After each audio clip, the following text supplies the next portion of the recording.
कहानी की शुरुआत में दो जनों को दिखाया जाता है। एक तो है डोंगसू और दूसरा उसका जूनियर पार्क। पार्क को एक पार्सल डिलीवर करना था, वो भी पुलिस स्टेशन में। डोंगसू ने उसे सावधान और सतर्क रहने के लिए कहा क्योंकि जो मिशन वो करने जा रहा था वो एक खतरनाक मिशन था। पार्क गाड़ी से पार्सल निकालकर पुलिस स्टेशन के अंदर चला गया। उसने लिफ्ट ली जहाँ से दो पुलिस वाले मिले जो उससे कह रहे थे कि ये पार्सल डैमेज है। इस पे पार्क ने कहा कि वो सिर्फ डिलीवरी वाला है, उसे मतलब नहीं कि खाने में नमक ज्यादा है या कम। उसकी इस बात पे पुलिस वाले को गुस्सा आ गया और वे उसके साथ बदतमीजी करने लगे। पार्क तो इसी फ्लोर पर उतर गया, लेकिन पुलिस वालों को ऊपर वाले फ्लोर पर जाना था क्योंकि वहाँ विटनेस प्रोटेक्शन रूम है। इन पुलिस वालों को एक गवाह की सिक्योरिटी के लिए अपॉइंट किया गया था, एक ऐसा गवाह जिसकी गवाही से एक बड़े गैंगस्टर को सजा हो सकती थी। पार्क भी इसी फ्लोर पर आ गया। पुलिस वाले ने उसे रोका और उससे पूछा कि वो यहाँ पर क्या कर रहा है, लेकिन पार्क ने कोई जवाब नहीं दिया। वो तो आराम से गाने सुन रहा था, लेकिन अगले ही पल पुलिस वाले ने देख लिया कि उसका हाथ पार्सल के अंदर है। तभी पार्क ने पार्सल में से गोली चला दी और फिर बंदूक निकालकर वहां पर मौजूद सभी लोगों को शूट कर दिया। इसके बाद वो गवाह के पास आया। गवाह ने कहा कि मुझे जाने दो, मैं फिर गवाही तो क्या सीधा मौन व्रत ही रख लूंगा। लेकिन पार्क को जो काम मिला था वो उसने पूरा कर दिया। इसके बाद वो जैसे ही बाहर निकला तो उस पर भी अटैक हो गया, और ये अटैक किसी और ने नहीं बल्कि उसके सीनियर डोंगसू ने किया था।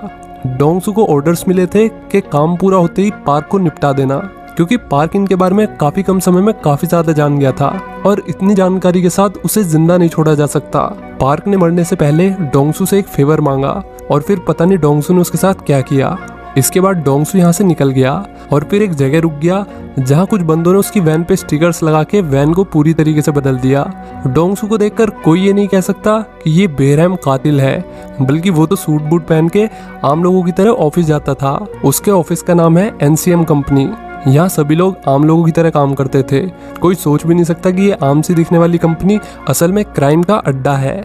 यहाँ सब लोग पेशेवर कातिल थे और डोंगसू उन सबका सीनियर। डोंगसू अपने कैबिन में गया और उसने हत्ती घुमाई जिससे एक सीक्रेट दरवाजा खुल गया।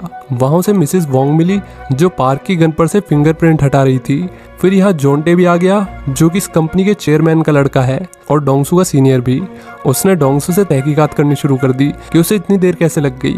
उसने पार्क के बारे में पूछा तो डोंगसू ने कह दिया कि उसने पार्क को मार डाला, लेकिन डोंगसू ने ये नहीं बताया कि उसे इतनी देर कहाँ लगी। खैर जोंटे का बिहेवियर अच्छा नहीं था। डोंगसू की ऑफिस के अंदर इतनी रेपुटेशन थी, बावजूद उसके भी जोंटे उसे बहुत गलत तरीके से ट्रीट करता था। इसके बाद डोंगसू कंपनी के पुराने एम्प्लॉय मूसा से मिलता है जो अब रिटायर हो चुका है।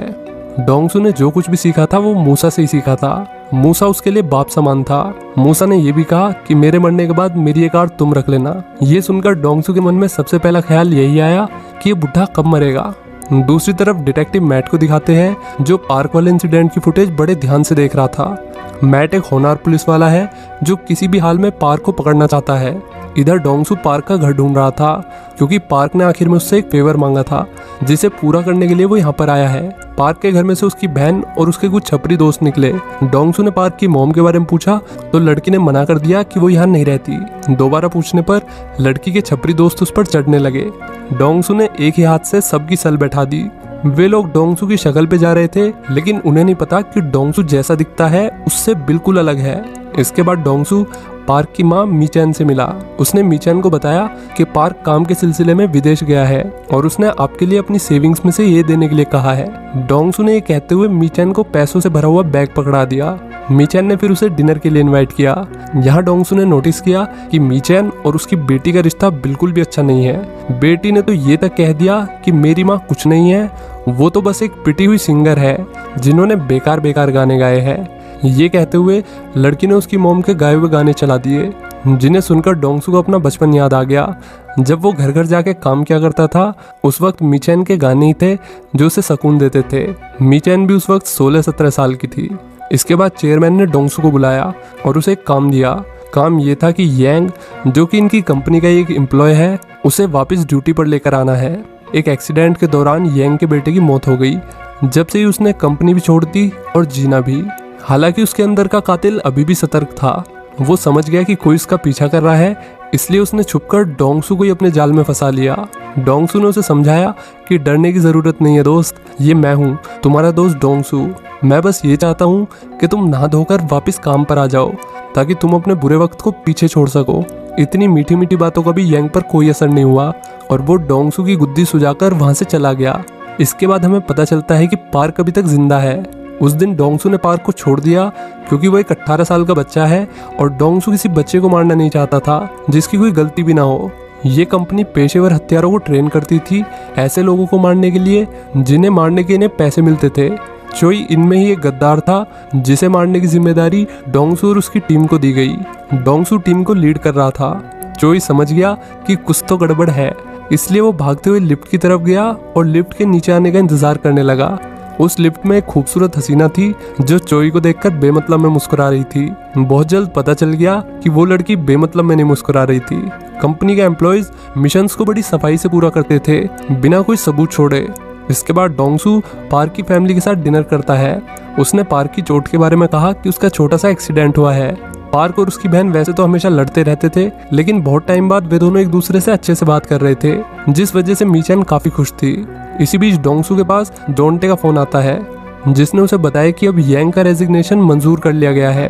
रेजिग्नेशन मतलब यहाँ पर बंदे को खत्म करने की बात हो रही है। ये काम डोंगसू को ही दिया गया। डोंगसू फिर से यांग के पास गया। उन दोनों के बीच काफी लड़ाई हुई। यांग इतनी जल्दी हार मानना नहीं चाहता था, लेकिन डोंगसू के आगे उसकी 6 महीने की कराटे ट्रेनिंग कमजोर पड़ गई क्योंकि डोंगसू अपने साथ बंदूक लाया था ना। डोंगसू को पता था कि यांग पर क्या बीत रही है, इसलिए उसने यांग को यहाँ से जाने के लिए कहा। अगले दिन कंपनी के सभी लोग फील्ड ट्रिप पे जाते हैं। यहाँ डोंगसू का प्रमोशन हो गया और अब चेयरमैन और उसके बेटे जोंटे के बाद डोंगसू ही सबसे बड़ी पोजीशन में आ गया। सबने उसे 2 शब्द बोलने के लिए कहा। डोंगसू ने खड़े होकर इतना ही कहा कि वीडियो को लाइक करे और चैनल को सब्सक्राइब। डोंगसू अब पार्क का बाप बनने के चक्कर में था। वो उसकी माँ को डेट कर रहा होता है। वे दोनों साथ में मीचैन की दोस्त के कैफे भी गए, जहाँ मीचैन की दोस्त ने बताया कि वो ये कैफे बेचना चाहती है। उसने मीचैन से पूछा भी कि वो खरीदना चाहेगी क्या, लेकिन मीचैन के पास इतने पैसे नहीं थे कि वो ये कैफे खरीद सके। फिर दोनों साथ में बैठ गए। यहाँ डोंगसू ने बताया कि वो शुरू से उसके गाने सुनता था। ये सुनकर मीचैन शर्मा गई। अब मीचैन और डोंगसू का रिश्ता गहरा होने लगा। दूसरी तरफ डिटेक्टिव मैट को दिखाते हैं जो कुछ लड़कों से पार्क के बारे में पूछ रहा था। उसने लड़कों को पार्क का स्केच भी दिखाया। तभी डोंगसू और मीचैन यहाँ से निकल रहे होते हैं। पुलिस वाले ने डोंगसू को पहले भी देखा था, वो भी पार्क वाले इंसिडेंट के टाइम पे, इसलिए उसने डोंगसू से पूछताछ शुरू कर दी। उसने डोंगसू की आईडी मांगी और फिर उससे पूछा कि वो क्या काम करता है। इस पे मीचैन ने बड़े प्राउड से कहा कि मेरे एजी कंपनी में काम करते हैं, और ये कहते हुए उसने डोंगसू का बिजनेस कार्ड पुलिस वाले को दे दिया। इधर यांग अपने बेटे की कब्र पे जाता रहा, जिससे कंपनी को पता चल गया कि वो अभी तक जिंदा है। उन्होंने डोंगसू की इस गलती को नजरअंदाज कर दिया क्योंकि कंपनी में उसकी एक बड़ी पोजीशन थी, लेकिन चेयरमैन ने यांग को मारने का काम डोंगसू को ही दिया।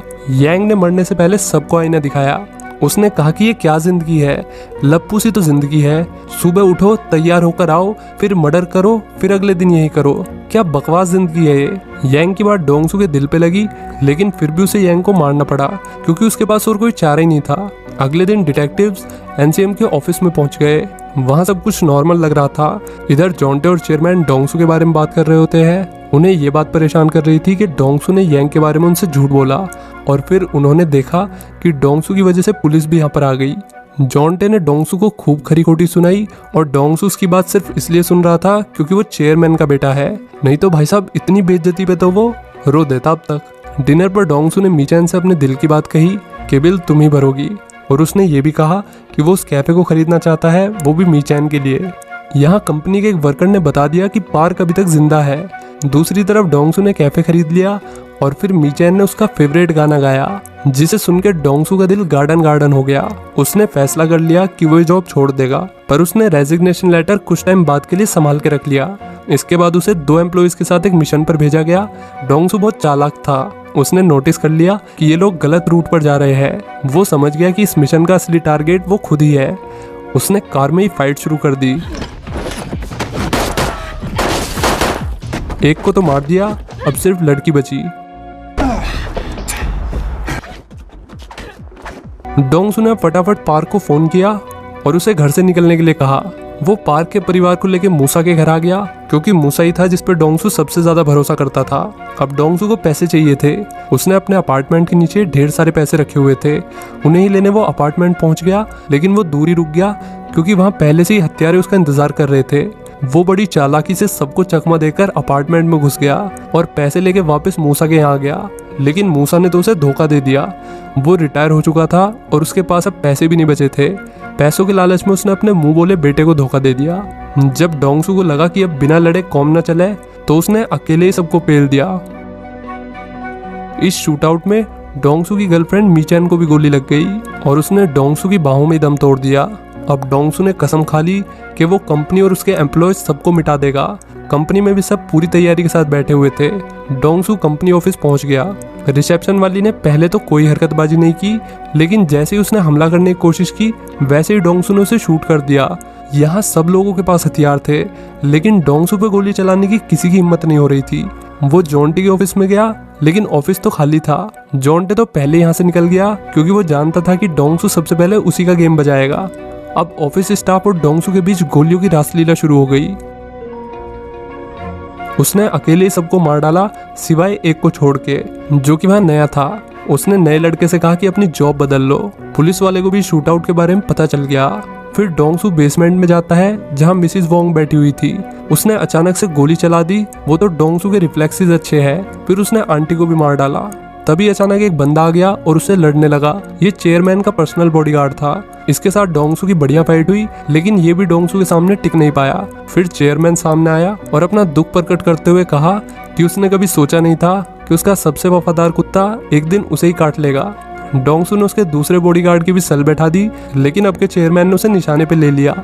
वो तो अच्छा हुआ कि पार्क ने सही वक्त पर आकर चेयरमैन को ऊपर पहुंचा दिया।